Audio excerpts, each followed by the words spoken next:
जय जय श्री राम। आप सभी का जीवन मंगलमय हो। आज की धर्म पर चर्चा भारत संस्कार मंच YouTube channel, Facebook, Instagram, Twitter के माध्यम से, जिसमें आप सभी महान भावों का वंदन, अभिनंदन एवं स्वागत है। आज की धर्म पर चर्चा, ये जो आय बढ़ाने वाली बात, सुख सुविधा देने वाली बात, ये क्यों कर रहे हैं लोग? विकास की बात, विश्व में नंबर 1 का स्थान, नंबर 2 का स्थान लेने की बात जो हो रही है, ये सभी भारतवासियों के लिए या विश्व के लिए कितना सुखदायक होगा, आनंददायक होगा, शांतिदायक होगा, स्वस्थ रखने में, स्वस्थ रह पाएंगे लोग, लोगों का चरित्र चिंतन सही रह पाएगा, चरित्रार्थ, या इसके पीछे कुछ षड्यंत्र है। इस पर चर्चा हम लोग करेंगे। आज अनुभव हो रहा है कि ये भारत सिर्फ शारीरिक रूप से स्वतंत्र है, आर्थिक रूप से, मानसिक रूप से, बौद्धिक रूप से, आध्यात्मिक रूप से आज भी गुलाम है। गुलामी की जंजीरें जकड़ती जा रही हैं। इसलिए इन जंजीरों से मुक्ति का जो साधन था, वो भारत की संस्कार संस्कृति के जागृत होने के कारण ऐसा संभव हो पाया था।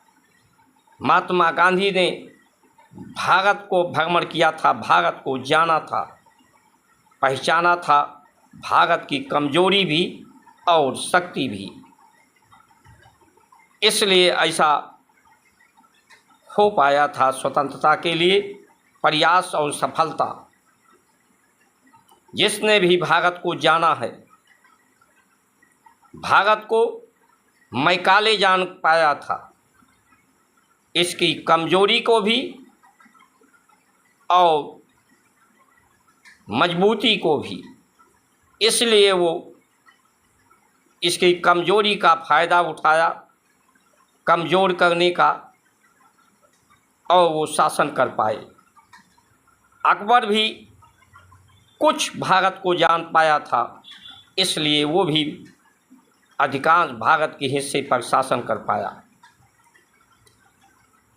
भारत की संस्कार संस्कृति ही है जो लोगों को महान बनाती है, न्याय संगत बनाती है, आय को न्यून करती है, व्यय को न्यून करती है, लोगों को आयु प्रदान होता है,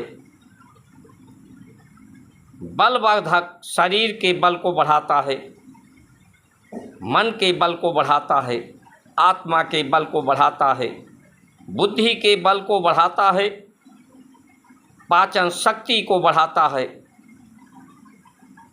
भेदभाव मतभेद को समाप्त करता है, अपने को सेवा और प्रेम के लिए समर्पित करता है, सबके सरोकार, सबका साथ, सबका सहयोग, सबका सत्कार, सबके साथ न्याय,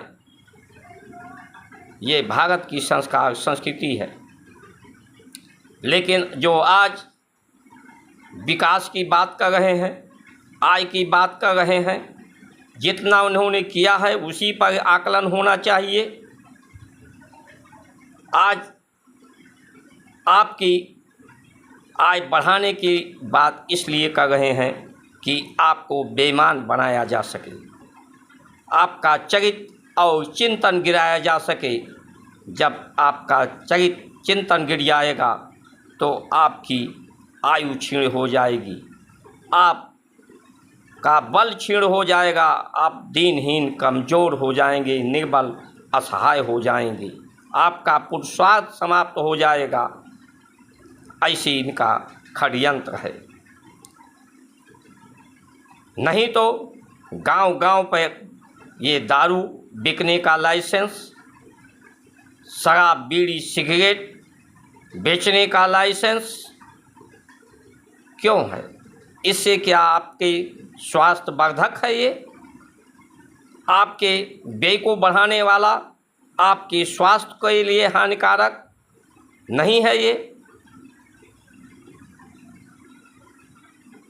शिक्षा पद्धति, आपकी स्मरण शक्ति कम हो रही है, पाचन शक्ति कम होने के कारण आप विद्यालय में पढ़कर नौकरी नहीं कर सकते जब तक आप ट्यूशन ना करें, और उसमें भी लाखों लाखों रुपया लोग ट्यूशन का खर्च करते हैं, कोचिंग का, और उसमें पद 200-400 होते हैं, और शिक्षार्थी अभ्यर्थी लाखों की संख्या में होते हैं।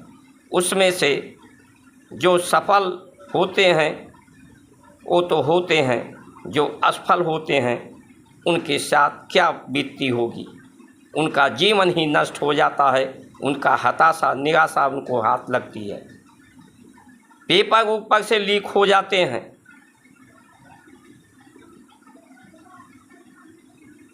न्याय मिलना ही संभव नहीं है। एक उम्र में करोड़ों मुकदमे लंबित हैं देश में, एक व्यक्ति की आयु समाप्त हो जाए लेकिन न्याय ही नहीं मिले।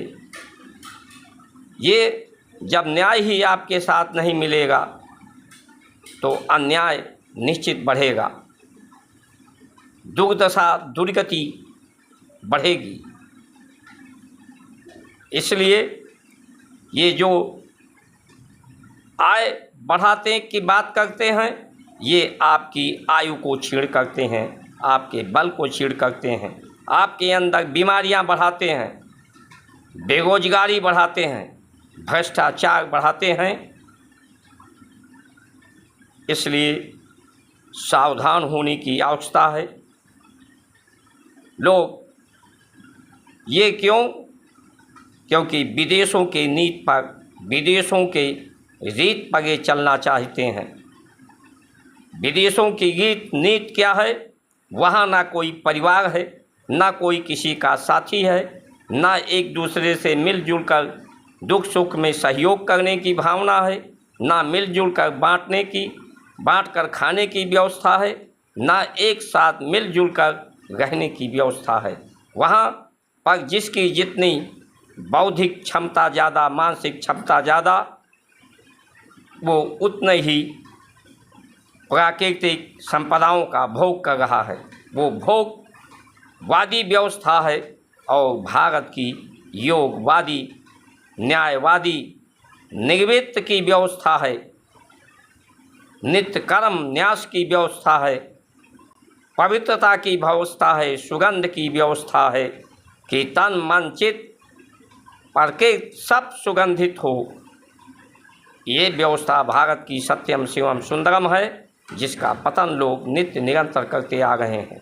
हजारों साल से, मुगल काल के पहले से आज तक का जो काल है वो विकास का काल।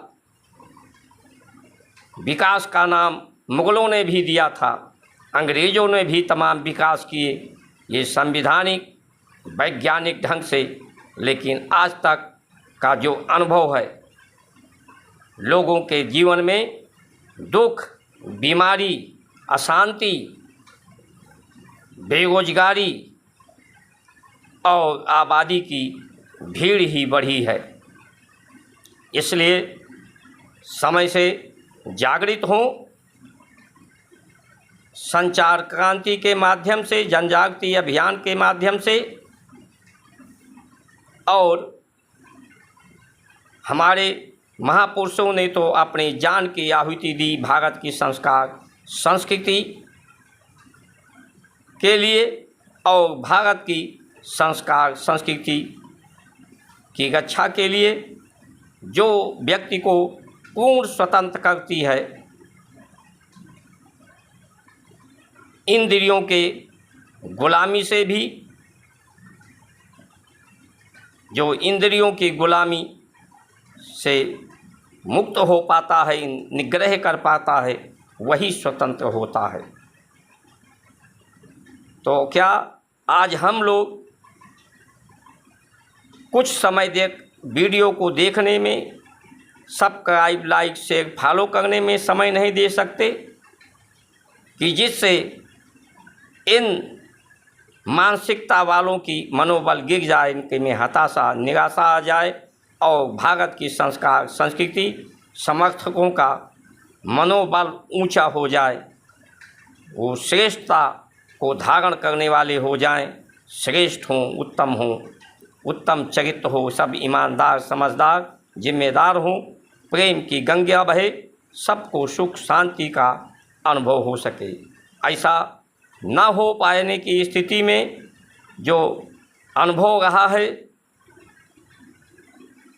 प्रकृति और परमात्मा जो नियंता है, नियंत्रण करता है, जो न्याय करता है सबके साथ, जब मनुष्य अपना प्रयोजन छोड़ देता है तो उसका डंडा चलता है। कहीं उसके डंडा चलने का समय तो नहीं आ गया है, ऐसा भी अनुभव किया जा सकता है। इसलिए जब आप ईमानदार व्यक्ति का चुनाव करेंगे, जात पात भाषा लिंग से ऊपर उठकर, ये जात पात भाषा लिंग तो मनुष्यों का बनाया हुआ है, सृष्टि का बनाया हुआ है। परमात्मा ने, प्रकृति ने, इस धरती ने सबको समान रूप से देखा है, समान रूप से अवस्थाएं दी हैं, व्यवस्थाएं दी हैं। इसलिए ये सब झूठा है, सच्चा है तो परमात्मा का प्रीत, प्रकृति का सहयोग साथ। आज प्रकृति हमें जीवन दे रहा है, लेकिन हम प्रकृति को विकास के नाम पर प्रदूषण, जहर पिला रहे हैं। जिस तरह से ये गर्मी का तापक्रम बढ़ता जा रहा है इस विकास के कारण, क्योंकि डीजल, पेट्रोल, गैस का खपत बढ़ गया है, लोगों की आय व्यय इसी में हो रहा है, जिससे तापक्रम बढ़ गया है, लोगों का जीना मुहाल हो रहा है, आम जनजीवन अस्त व्यस्त होता जा रहा है।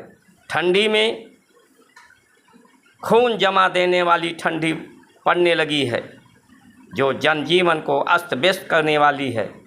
बरसात के ऋतु में असंतुलित वर्षा होती है, कहीं पर सूखा, कहीं पर बाढ़ से जनजीवन अस्त व्यस्त प्रभावित होता है।